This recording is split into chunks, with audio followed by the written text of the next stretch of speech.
All right, everyone, welcome back. Today we're taking a deep dive into something I know all of you deal with every day, breast pain.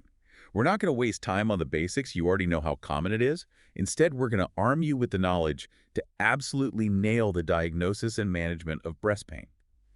Think of this as your cheat sheet for confidently handling even those trickier cases you see. Yeah, exactly.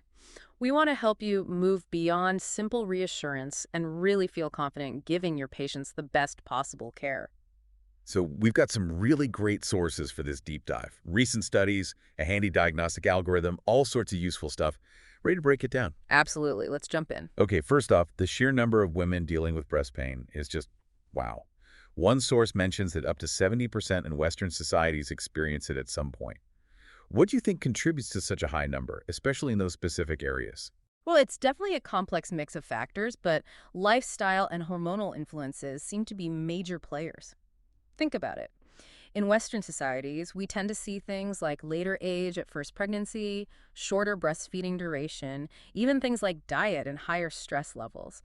All those things are more common there, and all of them could contribute to an increased prevalence of breast pain. That's really interesting. So it's not just about hormones, but this whole web of potential factors. Exactly.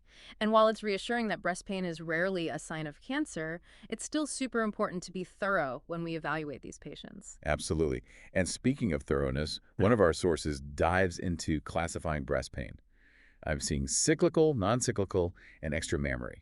It's like a decision tree almost. First, you got to figure out, is this actually coming from the breast or is the pain originating from somewhere else? Yeah, that's a great way to think about it. Extramammary pain can really mimic true breast pain, so making that distinction right off the bat is crucial. The source even has this great tip for differentiating extramammary pain. You lift the breast to palpate the chest wall underneath. So simple, but so clever. It's a simple technique, but super effective. And it highlights how important it is to do a good, detailed physical exam, along with taking a thorough history, of course. All right, let's talk about those red flags. Those warning signs that tell us, okay, we need to investigate this further. What should be setting off alarm bells for us as GPs? Well, any skin changes, redness, dimpling, thickening, those are always concerning. Nipple discharge, especially if it's bloody or spontaneous, that's a red flag. And obviously, any palpable masses, especially if they feel fixed or irregular, need immediate attention. Yeah, one source really hammered home the point about inflammatory breast cancer. Hmm? Rapid growth, firm texture, skin changes. It sounds like a presentation that demands really swift action. Absolutely. And the tricky thing about inflammatory breast cancer is that it might not always present with the typical signs, things like fever or an elevated white blood cell count, which can unfortunately lead to delays in diagnosis. So we need to be extra vigilant. Any of those red flags, and we're setting these patients straight for a mammogram and ultrasound, right? Exactly. Those are our go-to imaging tools when breast cancer is a concern. And what's really helpful is that one of the sources provides specific guidance on imaging based on the patient's age. I noticed that too. It's like a roadmap for us. For women under 30, we're usually starting with ultrasound, then adding mammography based on risk factors and age. All right. And if they're over 40, it's both mammogram and ultrasound. Exactly. It's all about making sure we're using the most appropriate imaging tests to give us the best chance of early detection if something is going on. Okay, let's get back to that decision tree we were talking about. Let's unpack extramemory pain a little more. What are the usual suspects when the pain isn't actually coming from the breast itself? So with extramemory pain, you want to think musculoskeletal. Things like chest wall pain, costochondritis, even muscle strains or injuries to the ribs. Nerve irritation from something like shingles or a pinched nerve can also mimic breast pain. And we can't forget about referred pain either. The source mentions that pain from the gallbladder or even the heart can actually radiate to the breast area. Absolutely. That's why it's so important to do a really thorough evaluation. We've got to consider all the possibilities. So picture this. Yeah. You're a GP, and a patient comes in complaining of breast pain. What are the steps you take, starting with that initial evaluation? Well, first and foremost, we need to get a thorough history. Ask about the location of the pain, the character, the severity, the timing, all those crucial details. Is it cyclical? Non-cyclical? Is it related to any particular activities, medications they're taking, or even their emotional state? And of course, we're specifically asking about those red flags we talked about. Absolutely. Skin changes, nipple discharge, family history of breast cancer, all critical pieces of information. Then it's on to the physical exam. We're inspecting the breasts carefully for any visible abnormalities, palpating gently for any masses or areas of tenderness. And remember, we're not just examining the breasts, we're also checking the chest wall and surrounding areas. The source even mentioned that technique for assessing chest wall tenderness, you know, lifting the breast and palpating underneath. Right, exactly. It's those little tips and tricks that can really make a difference in how accurately we diagnose these patients. And then, based on everything we found in the history and exam, and considering the patient's age, we decide on what imaging studies to order. The algorithm from one of our sources lays it out really clearly. Ultrasound for women under 30, adding mammography based on risk factors for those between 30 and 39, and both mammogram and ultrasound for anyone 40 and older. It's a super practical guide that takes a lot of the guesswork out of deciding what imaging is appropriate. Now, I have a quick question about MRI.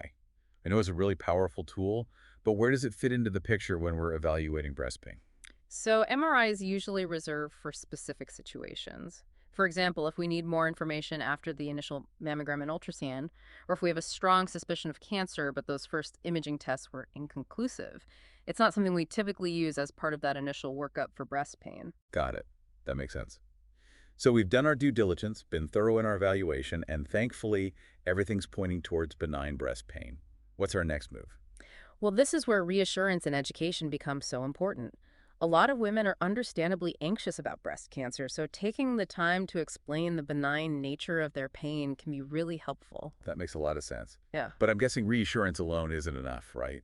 We need to talk about actual treatment options, too. You're absolutely right. And luckily, we've got a range of effective strategies to offer these patients. Simple measures often go a long way. Things like encouraging them to wear a well-fitting, supportive bra, suggesting over-the-counter pain relievers like acetaminophen or NSAIDs. I even came across some interesting research on topical NSAIDs like diclofenac gel.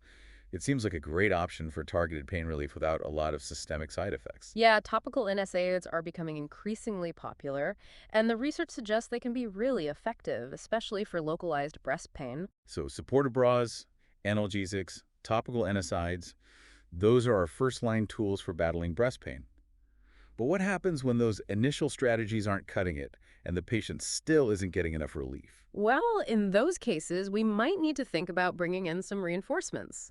We can consider second-line therapies, like tamoxifen. It's shown a lot of promise for treating persistent, severe breast pain. It's also important to keep in mind that danazol, while effective, is no longer FDA approved for breast pain here in the U.S. because of potential side effects. That was news to me too. So it sounds like tamoxifen is often the preferred choice in those situations. Yeah. It seems like managing breast pain is kind of like being a detective, carefully piecing together the clues to arrive at the right diagnosis and the best treatment plan for each patient. I totally agree. It's about listening carefully, examining thoroughly, and using all the tools we have to guide our patients towards relief and peace of mind. Well, this has been incredibly enlightening so far. I'm already feeling much more confident in my approach to breast pain. But I have a feeling there's even more to uncover here, especially when it comes to those really complex cases. You're right. We've only scratched the surface. It's pretty amazing how much our understanding of breast pain has changed over the years. We've moved away from those old terms like fibrocystic disease and started to see things in a more, well, nuanced way. It's true. I remember learning about fibrocystic disease back in med school, but it doesn't really reflect what we know now, does it? It's not a disease at all, just a normal variation. Yeah, exactly. It'd be like saying having freckles is a disease. So let's talk about these variations, starting with cyclical breast pain. What are the key things you're listening for as a GP when a patient describes this type of pain? Well, the classic picture is pain that comes and goes with the menstrual cycle. It usually starts a week or two before their period and is often described as this dull, heavy, achy feeling. And it tends to affect both breasts, especially the upper outer quadrants. Yeah, that's a perfect description of cyclical breast pain. It all comes down to those hormonal shifts that happen throughout the cycle. Estrogen and progesterone cause the breast tissue to swell and become tender, which leads to that familiar discomfort. And then there's non-cyclical breast pain, which can be a bit more of a puzzle. I feel like I'm always playing detective with these cases. I agree, those can be more challenging.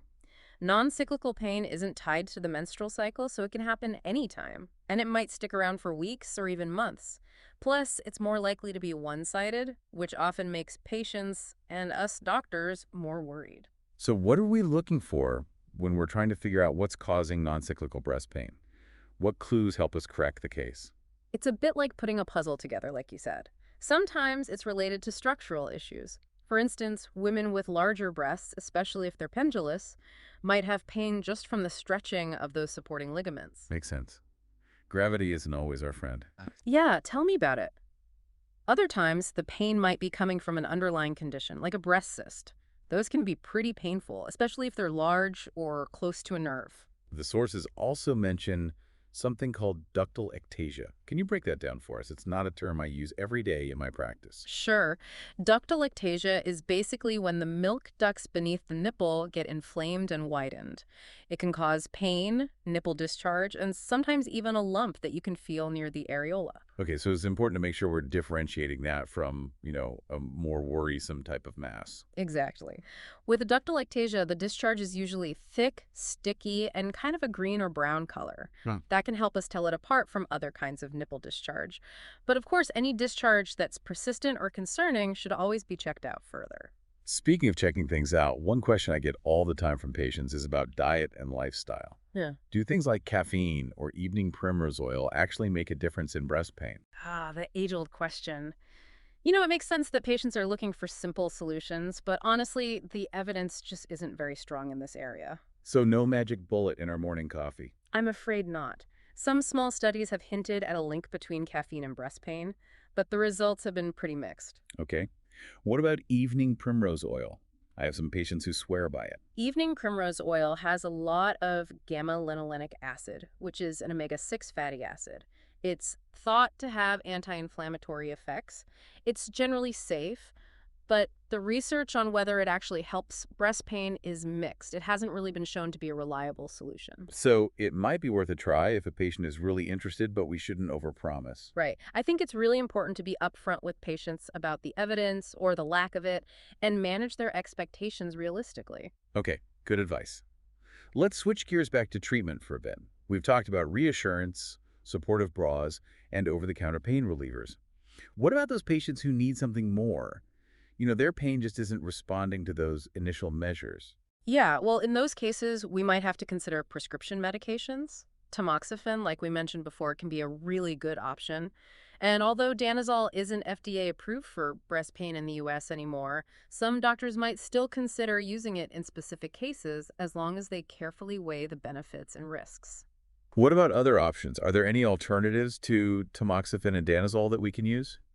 There's some research showing that certain antidepressants, particularly SSRIs, can actually help with breast pain, especially when it's connected to premenstrual syndrome or PMS. Oh, interesting. So if a patient is already dealing with PMS and breast pain is a big part of that picture, an SSRI could be like a two-for-one solution. Exactly. And in some cases, low-dose birth control pills might be an option too, especially for women who have cyclical breast pain. So it sounds like the best treatment approach is really a personalized one, right? Taking into account the type of pain, the severity, and what's going on with each individual patient. Absolutely. There's no one-size-fits-all solution here. It's about being a good detective, gathering all the clues, and tailoring our approach to each patient's unique needs. It's what makes being a GP both challenging and rewarding, isn't it? We're always learning and adapting and fine-tuning our approach. I couldn't agree more, and that's why I think these deep dives are so valuable. They help us stay up to date and give us the knowledge we need to provide the best possible care for our patients. This conversation has definitely given me some new things to think about and try in my own practice, but I have a feeling there's even more to uncover, especially when it comes to those really tricky cases. You're right. We've really only just begun to explore the nuances of breast pain management. All right, welcome back everyone for the final part of our deep dive into breast pain. We've covered a lot of ground already, from understanding the different types to really nailing that initial evaluation. Now, I want to focus on those trickier cases, the ones that can really challenge us as GPs. You're right. Not every case is going to fit neatly into those textbook descriptions. Sometimes we see patients whose pain just won't let up, or there are other things going on that complicate the picture. Exactly. It's like we're medical detectives, putting together all the pieces to figure out how to best help our patients. Love that analogy. And like good detectives, we have to be flexible and ready to change our approach as we go. Okay, so let's start with those situations where breast pain is mixed up with other conditions. One of our sources pointed out the connection between breast pain and PMS, What's the key takeaway there for us as GPs? Well, if it seems like a patient's breast pain is mostly driven by PMS, then our priority should be managing those PMS symptoms. Things like lifestyle changes, stress reduction techniques, even medications like SSRIs, those can be helpful for both PMS and breast pain. So it's a more holistic approach, looking at the big picture and addressing those underlying hormonal swings that contribute to both problems. Exactly. And another common scenario we see is breast pain that's related to hormonal medications like hormone replacement therapy or birth control pills. Sometimes women experience breast pain as a side effect of those medications. Yeah, that can be a tough one to manage, especially since those medications are often prescribed for important reasons. How do you approach those situations? It really comes down to weighing the benefits of the medication against how bad the breast pain is. A lot of times, just tweaking the dose or switching to a different type of hormone therapy can make a big difference. I can see where open communication with the patient is key there, and maybe even collaborating with their gynecologist. Absolutely. It's a team effort working together to figure out the best solution for the patient. Now, let's talk about those cases where the pain just doesn't seem to budge, even when we try everything, the first line treatments, even the second line options. I can imagine those are the cases that can be the most frustrating for everyone involved. Oh, they definitely can. And that's when we really have to put on our detective hats and consider all the possibilities. The first thing we do is go back and look at the diagnosis again. Did we miss something? Is there a subtle sign of an underlying condition that we didn't catch the first time around? It might even be worth repeating some imaging tests just to be sure. So we don't just give up, we dig deeper and make sure we haven't overlooked anything. Exactly. And if we've tried all that and the pain is still there, then it might be time to call in a specialist. Refer the patient to someone who focuses on breast health. Makes sense. What kind of expertise can a specialist bring to these really challenging cases? Well, they might be able to offer more targeted pain management techniques like nerve blocks if they think the pain is coming from a nerve. Okay. Or if the pain seems mostly musculoskeletal, they might suggest physical therapy or other specialized treatments. So it's like we have this whole toolbox of options, and we can pull out the right tool depending on the situation. Exactly. And by working together with specialists, we can make sure our patients are getting the most comprehensive and effective care possible. One thing we haven't really touched on yet is the emotional side of breast pain. I imagine it can be really anxiety-provoking for women, especially with a constant worry about breast cancer. Oh, absolutely. That's a really important point. We need to remember to address the psychological impact of breast pain, not just the physical symptoms. Reassurance, education, just taking the time to listen to their concerns, those things can go a long way in easing their fears. It's about validating their experience, empowering them to be active participants in their own care, and letting them know they're not alone in this. Exactly. And sometimes that might even involve referring them for counseling or therapy if they're having a hard time coping with the emotional burden of this. It's about treating the whole person, not just the condition. Couldn't have said it better myself. So as we wrap up this deep dive into breast pain, what are your final words of wisdom for our listeners out there in GP land? Well, first, I want to remind everyone that breast pain is incredibly common, and thankfully, most of the time, it's not serious. Our job is to evaluate thoroughly, get the diagnosis right, and offer effective treatment strategies that take care of both the physical and emotional aspects of this condition. So we're partners in care, detectives when we need to be, and most importantly, compassionate advocates for our patients' well-being. Well said. A huge thank you to our expert for joining us today and sharing all this incredibly valuable insight. And to our listeners, thanks for tuning in to another deep dive. We hope you found this one helpful. Until next time, keep learning, stay curious, and remember, knowledge is power when it comes to delivering the best possible patient care.